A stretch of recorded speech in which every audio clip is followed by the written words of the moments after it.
اعوذ باللہ من الشیطان الرجیم پناہ مانگتا ہوں میں اللہ کی شیطان مردود سے۔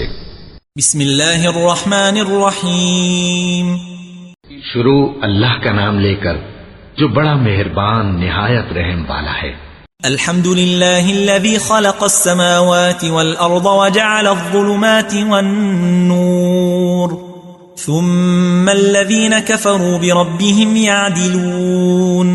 ہر طرح کی تعریف اللہ ہی کے لیے ہے جس نے آسمانوں اور زمین کو پیدا کیا اور اندھیرے اور روشنی بنائی، پھر بھی کافر دوسری ہستیوں کو اپنے پروردگار کے برابر ٹھہراتے ہیں۔ هو الذي خلقكم من طين ثم قضى أجلا وأجل مسمى عنده ثم أنتم تمترون۔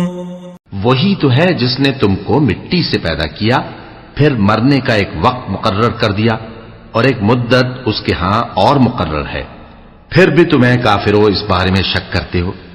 وَهُوَ اللَّهُ فِي السَّمَاوَاتِ وَفِي الْأَرْضِ يَعْلَمُ سِرَّكُمْ وَجَهْرَكُمْ وَيَعْلَمُ مَا تَكْسِبُونَ۔ اور آسمان اور زمین میں وہی اللہ تو ہے، وہ تمہاری پوشیدہ اور ظاہر سب باتیں جانتا ہے، اور تم جو کام کرتے ہو وہ سب سے واقف ہے۔